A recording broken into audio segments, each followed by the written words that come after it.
Good day, everyone. Welcome to Canadian music in the 80s and 90s and more. It's my pleasure to be joined again by my good friend Brian Edwards once again. Thanks for joining me again, Brian. Good morning. It's great to be here. Um, I guess basically what I wanted to talk about is this new tour that you're on of country legends. Do you want to tell me a bit about it?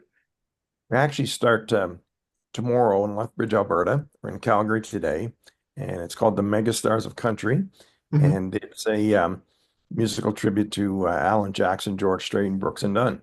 So we've got the two gentlemen coming to do the show that have been on the road for many, many years, and then we got a four-piece country band from various parts of Canada, and they're going to be on the tour with us. So there's seven people on the stage altogether, and they take you through a 2 hour journey through those wonderful artists. And it's a tremendous show that it's pretty well sold out all across the country.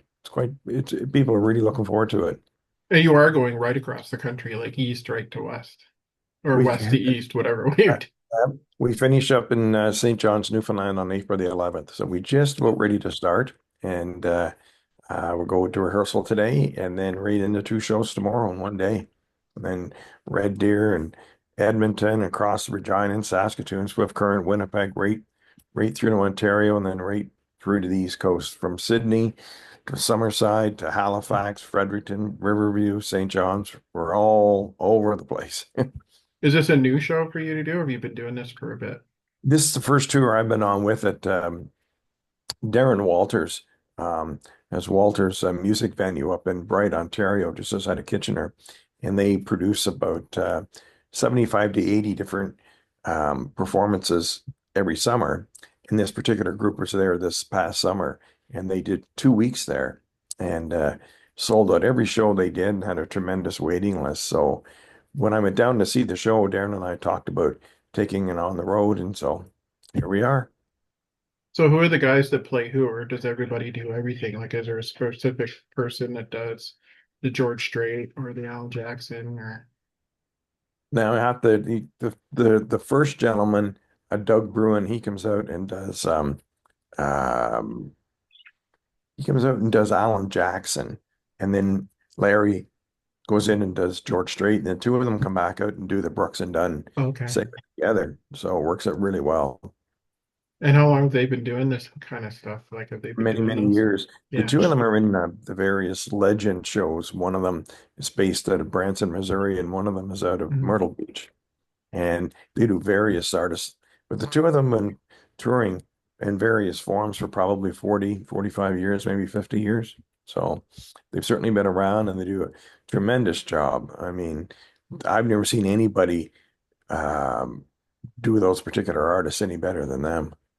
Yeah, you don't hear a lot of George Strait tributes, really. I'm a big fan of George Strait. I had friends Oh, down me in, too. Oh, yeah. yeah.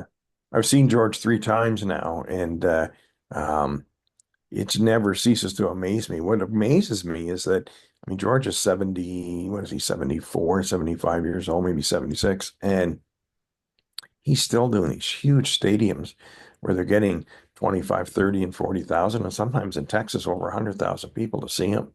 And it's everybody from 18-year-olds to 80-year-olds. He's 63 number one records, so he's certainly got a lot of songs to draw from. Definitely does. He's been at it for a long time. I mean, he's done a Right. move. He's done a movie. So, Oh, you bet. Yeah, yeah. No, so it's why been, why these three in particular? Like why these three combined? Like, I mean, you could do a George Strait tribute on its own and an Alan Jackson for that matter. I think the thing is, what makes something like this successful is the fact that you cover that many artists in that over a 2 hour period. So if you particularly like George or Alan or Brooks and Dunn or any one of the three of them, you can cover, you're not sitting there. It doesn't wear on you. Like the whole thing is such a variety because let's face it, they all could go up. You're right, do 2 hours for each one of them. But it's kind of neat. I've noticed that lately that a lot of these particular shows are doing different artists. I know we've done some rock and roll reviews, ones where they have the Beatles and the Beach Boys and Motown and so on Right. and so forth in there. And the variety of it is really find it appealing to a lot of people. Are you got any other shows going on under the burner coming And up? This particular show will go to April the 11th, but next fall we're doing a short run with the Cowgirls of Country Music, Okay. and it's three ladies that do a show that's Patsy and Loretta and Shania and Carrie Underwood, and they do a 2 hour tribute to them. So we're going to take that out west and do a few days with that, and then hopefully the following year we'll do across the country. And then we got a rock and roll review one called Flashback, and it's basically a show we've done on the road. Again, Darren Walters puts it all together, and he's had it at his theater up in Bright, Ontario. And it's Oh, What a Night is a tribute to Frankie Valli. And then the second half of the show is called 4x4, which is the Beach Boys, the Beatles, Motown, and the Bee Gees. And the combining them together. And we've done both of them separately, but never together. So we're going to put that one out again this fall. It'll be in September. So that's enough for me. I don't want to do Yeah. any more of that. Two tours is plenty. You always keep yourself busy, don't you? Even when you say you're not, you keep yourself busy, don't you? Well, we used to do 250 shows a year, and I Yeah. certainly don't have no desire to do that at the moment. This getting out in the groove for this one is you got to get yourself back into that tour mode pretty quick. And of course, yeah. I notice you're avoiding doing it in the winter, which is probably a good idea. Winter enough out here now. It's -18 today, and there's more snow out here. When I left Ontario, we had had 17 and 18-degree weather the last 3 days I was there, and we had no snow, period, zero. And we've had more snow than we've ever had. Mine back deck had a base snow of 3.5 feet up until 3 days ago. So it's just vanished. So to come back out to this winter, it's like, oh my God, it's freezing out here. Yeah, we had the same here. We had beautiful spring weather for 2 days, and now it's snowing today. Right. And then it's supposed to be back above zero again tomorrow. So Right. Oh God. We'll it's, get it nice and warmed up when we get down there. We yeah, I want it really nice hope and so. warm. Yeah, I, I do re too. I really hope so. It's always One of nice my to see you come one to of the my island. favorite places to go is Prince Edward Island. As you know, my connection with Tom over the years, we spent a lot of time between Charlottetown and Skinner's Pond and all over there. So when I come back with any particular show, I mean that the memory just comes back very quickly. And we always, I mean, that theater in Summerside is one of my favorite theaters in Canada. I just love it there. It's a great spot. I saw the Irish Rovers there last year. It was fantastic. It's lovely. Yeah, it is. It really is. Did you do anything for Tom's 90th this year? Was there anything on them? And we had a toast to him. I was, Yeah. I forget where I was. I was somewhere in that particular day, but I certainly brought back a lot of memories. Let me tell you, it was, we've spent many real birthdays with him, that's for sure. From the 70th and 75th were legendary. A mutual friend of ours, David McMillan, who is now based out of Lindsay now. I Yeah, know he did a show at the Flato Theater there in Lindsay, he did. and I know there was a show I at the see David a Horseshoe lot, as well. actually. Yeah, I seen that. That was great. And of course, Billy McGinnis is still working with that show, and I'm sure he does a good job as always. But David worked with Tom pretty close, and I see David a lot. We have lunch together, and when I go over to Lindsay, of course, we'll see him at the theater for sure. Did you work with him quite a bit when he was with EMI? With David? Oh, Yeah. you bet. Yeah, I sure did. I got a fond memory.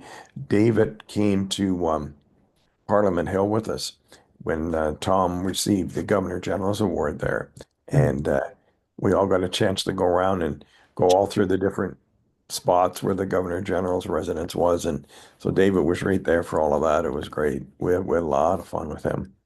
He's coming to PEI this summer to visit me, actually. Oh, great. Yeah, it'll be Well, his he's a first good time at man. this. It'll be his first time up at the center. Oh, well, Tom really, really liked David. They had a lot of mutual respect for each other, and I can see why. I mean, he's a great guy. Yeah, super guy. He's got lots of good stories too. Yeah, If anyone ever runs into him, he's got great stories about every artist in Canada, not just Tom. I know. He sure does. No, And he's a good guy. I don't know if you heard Mickey Andrews was at some of those 90th birthday shows at the one at the Horseshoe. I seen him and Mary McIntyre were together at the Horseshoe. Yeah, I certainly remember both of them very, very well. Mary's Sandy, I certainly knew him over the years too, Sandy McIntyre, and but Mickey Andrews, boy, he goes back. he was in the good and the bad, the ugly down at the Horseshoe many, many years ago. He was back a long way, but I've done two or three tours with Mickey when he was on the road with Tom, and just a great man. Really, really nice guy.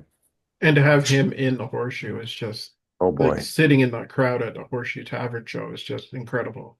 I Mickey and I have always shared some real special memories. He worked in the Kitty Wells had a son named Bobby Wright, and Bobby was a regular cast member of McHale's Navy, but he'd come up and do the Horseshoe, and of course he'd work with Mickey. So Mickey and him stayed in touch over the years, and Mickey always asked how he was doing, and they would connect up and chat. It was always good.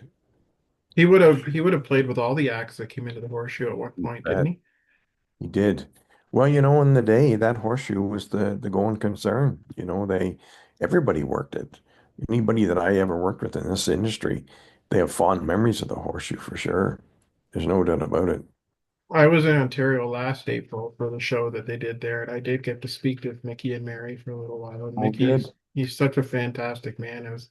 I tried to do an interview with him, but it was really noisy in there. It was hard to hear each other, but it was something for him to show me like the way it was set up back there when he used to play, and just seeing him in the Horseshoe is just incredible. Oh, I bet. No, Yeah. he's a legend. There's no doubt about it.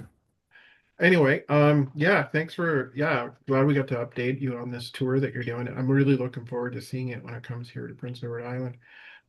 Hopefully we can get to say hi and shake hands and see Well, you again in we person. will get to say hi for sure, and it's always a pleasure to talk with you. And thanks for just doing what you do. It's great to see your interest and keeping all this music memories alive. It's wonderful.